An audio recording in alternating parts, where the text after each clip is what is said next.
Halo Sobat Nime, kita akan melanjutkan lagi Martial God Asura.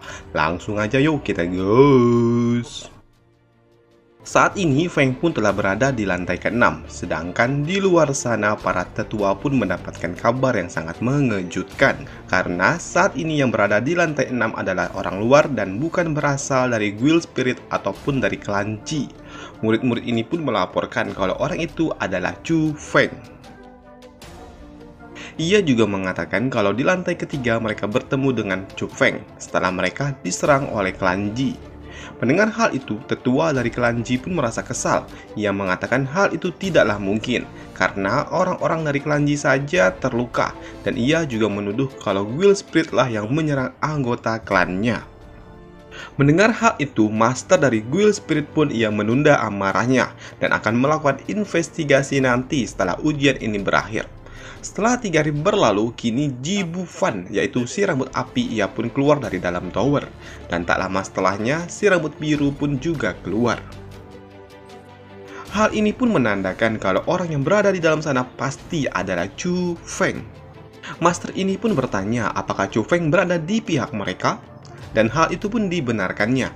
Dan master ini pun cukup senang karena memang hal itu dibutuhkan oleh Guild Spirit. Setelah beberapa hari di lantai ke-6, kini bibit yang dimiliki Feng sudah tumbuh menjadi buah yang siap untuk dipanen. Tapi saat ini Feng pun merasakan sensasi aneh di dalam hatinya. Ia pun mengeluarkan kompas spirit miliknya dan melihat jarum kompas itu ternyata menunjuk ke arah atas sana. Di sini Feng pun bertanya-tanya apa mungkin ada lantai 7 di dalam tower ini. Feng yang menyadari hal itu ia pun sangat senang, tapi ia pun melihat di sekitar lantai 6 ternyata tidak ada tangga ke atas sana. Jadi pasti ada pintu rahasia di tempat ini. Setelah beberapa saat Feng berpikir, ia pun teringat dengan kata-kata yang dikeluarkan oleh Egi beberapa waktu lalu tentang Asura. Jadi ia pun beranggapan jika ia membangkitkan Egi saat ini, pasti Egi akan memberitahunya lebih detail tentang hal ini. Saat ini Feng pun langsung memakan buah roh yang ia miliki, yang membuat keberadaan Egi muncul secara samar-samar. Feng yang merasakan sensasi itu, ia pun kembali memakan satu buah lagi dan langsung melakukan kultivasi. Di dalam bawah sadarnya, kini Feng pun dapat kembali bertemu dengan Egi. Feng pun sangat senang dan serta terharu karena Egi kembali muncul di hadapannya setelah dirinya menghilang beberapa waktu lalu. Tapi Egi yang dipeluk Feng terlalu erat membuatnya pun menjadi kesal karena ia merasa dilecehkan. Setelah melepaskan Egi, Feng pun memberitahu kalau saat ini mereka berada di Tower Demon Asura dan bertanya apakah Egi tahu tentang hal ini. Dan tentu saja Egi pun tahu. Egi mengatakan kalau di tempat ini sepertinya ada World Spirit yang cukup kuat. Egi menjelaskan kalau tower ini adalah tempat untuk menyegel harta karun. Egi juga bertanya saat ini mereka berada di lantai berapa. Feng pun mengatakan kalau mereka saat ini berada di lantai 6 dan seharusnya ada 7 lantai, ujar Egi. Dan ia meminta agar Feng mencari jalan ke lantai 7. Egi pun meminta Feng untuk mengaktifkan lingkaran sihir. Dengan panduan dari Egi, Feng pun mulai membangun lingkaran sihir. Egi mengatakan kalau lingkaran ini sangatlah sulit. Bahkan untuk World Spiritis biru saja mungkin tidak akan dapat melakukannya. Karena hal ini berasal dari dunia spirit tingkat tinggi, tempat tinggal Egi selama ini. Egi juga menjelaskan kalau energi yang ada di tower ini sebenarnya berasal dari dunia spirit. Oleh karena itu, Feng yang sudah menjalin kontrak dengan dirinya tidak akan terpengaruh dengan tekanan spirit yang ada di tempat ini. Dan ternyata itulah sebabnya kenapa Feng tidak merasakan apapun dari tekanan spirit yang ada di tempat ini. Feng yang bertanya tentang dunia spirit, ia pun dijelaskan oleh Egi kalau dunia spirit itu sebenarnya terbagi menjadi 7 dunia, di mana setiap spirit memiliki kekuatannya masing-masing dan dunia spirit tempat yang tinggali oleh Egi merupakan dunia spirit yang paling kuat, di mana berkumpulnya para spirit-spirit kelas atas. Egi juga menjelaskan kalau World Spiritis yang membuat kontrak dengan dirinya sudah pasti akan menjadi lebih kuat daripada manusia-manusia normal yang ada di dunia ini. Feng yang mendengar hal itu, ia pun mengatakan kalau dirinya merasa sangat beruntung karena dapat membuat kontrak dengan Eggy. Dan hal itu pun dibenarkan olehnya.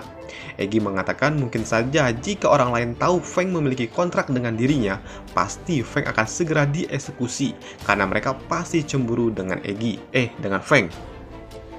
Eggy juga mengatakan jika kekuatannya setelah kembali sudah dipastikan tidak ada orang di dunia ini yang dapat menyakiti Feng. Feng yang mendengar hal itu, ia pun bertanya kalau memang membuat kontrak dengan Eggy begitu sulit, pasti orang yang telah membangun tower ini juga dipastikan orang yang sangat kuat. Tapi Eggy pun tidak peduli, sekuat apapun orang itu tetap saja tidak sebanding dengan orang tua Feng. Karena orang tua Feng lah yang telah menyegel dirinya bersama Feng. Bahkan bukan cuma dirinya saja, masih ada satu World Spirit di tubuh Feng yang tidak kalah kuatnya. Setelah lingkaran sihir itu berhasil dibuat, tiba-tiba muncul suatu cahaya dari atas sana. Feng yang melihat itu, ia pun langsung melompat ke atas sana. Dan di luar tower pun terjadi suatu kehebohan massal, karena mereka yang ada di luar tidak percaya dengan apa yang mereka lihat, karena saat ini tower itu bercahaya di puncak sana, hal yang tidak pernah terjadi sejak ratusan tahun silam.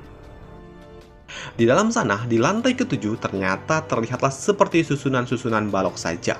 Feng yang berjalan lebih jauh, ia pun menemukan sesuatu di balik dinding yang membuat Feng pun sangat terkejut.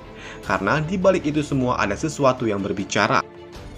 Ia mengatakan sudah sejak ratusan tahun silam baru sekali ini ada orang yang kembali muncul di hadapannya.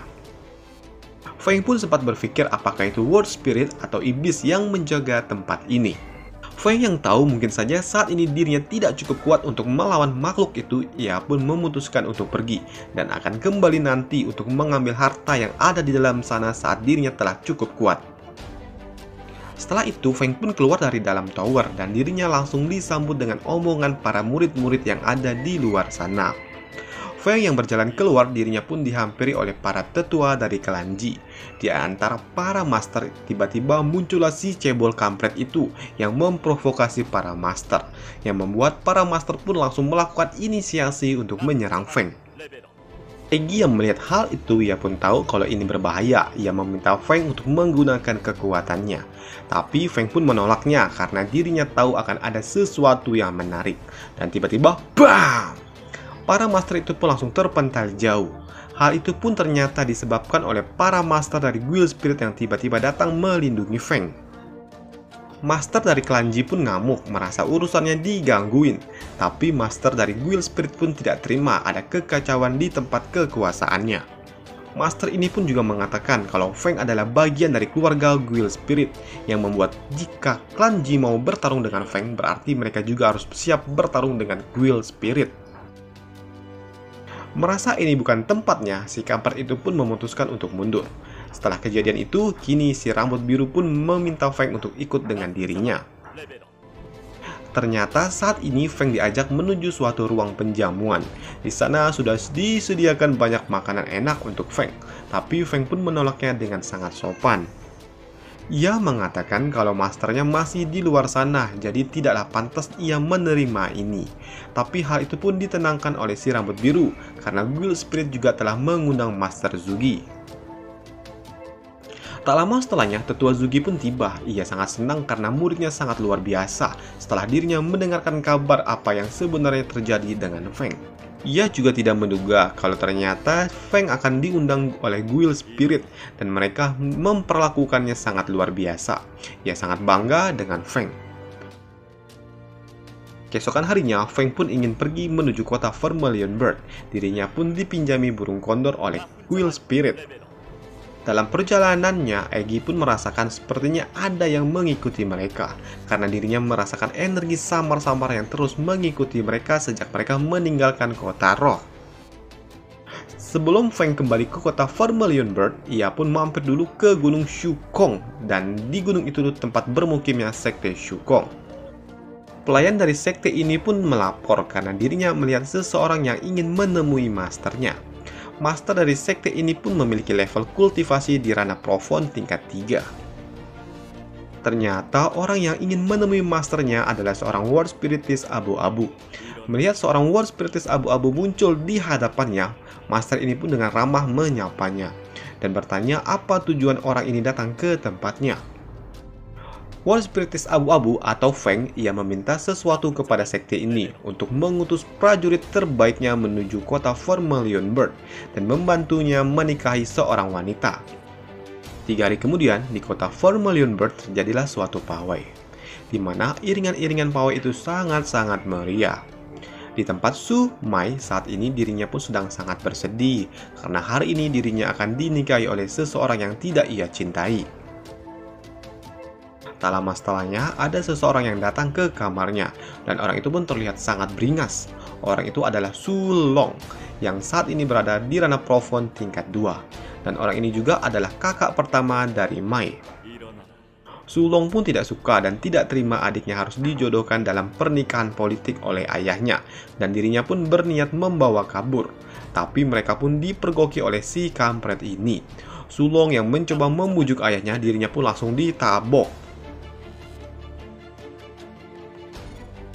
Si kampret ini pun sebenarnya tidak ingin melakukan hal ini, tapi ia tidak memiliki pilihan lain, karena keluarga Sangguan akan mengambil alih kota ini jika mereka tidak dapat melakukan pernikahan politik. Mereka juga berjanji tidak akan mengambil alih kota jika keluarga Su dan keluarga Sangguan melakukan pernikahan politik.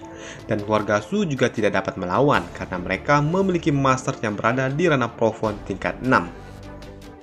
Dan jika keluarga itu mengambil alih kota ini, maka seluruh perjuangan keluarga Su untuk membangun kota Vermilion Bird akan sia-sia.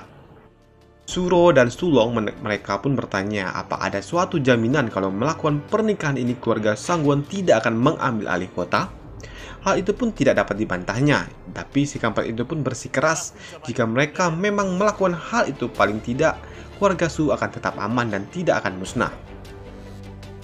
Melihat ayahnya yang begitu keras kepala, Suro pun bertanya kembali, apakah pencapaian kota lebih penting daripada kebahagiaan anaknya? Dan hal itu pun dijawab benar oleh si kampret itu. Hal itu pun memaksa Sulong untuk mencekik ayahnya dan meminta Suro untuk membawa kabur Sumai. Tapi hal itu pun tidak berguna karena memang si kampret ini ternyata lebih kuat daripada anak-anaknya. Tak lama setelahnya, rombongan keluarga Sangguan pun tiba. Mereka pun datang dengan tidak satu mempelai saja. Ternyata si kampret itu juga membawa seseorang lainnya yang memang tertarik dengan Suro, yang memang memiliki bukit boba yang sangat besar. Tapi ingat, Suro udah dijebol oleh Feng. Si kampret ini yang memaksa ingin menikahi Suro, dirinya pun dihentikan oleh si kakek tua ini, yang tidak terima mereka melakukan hal ini kepada nona-nona mudanya, yang memaksa kedua orang ini memasuki tensi yang tinggi dan siap untuk bertarung. Mereka yang ingin bertarung tiba-tiba dihentikan karena ada seorang pelayan yang datang dan menghampiri, yang mengatakan kalau tiba-tiba saja muncul banyak sekali orang dari luar rombongan, karena saat ini Feng dan kelompoknya pun tiba. Dan selesailah alur cerita dari Martial God Asura, dan sampai jumpa di video selanjutnya. Bye!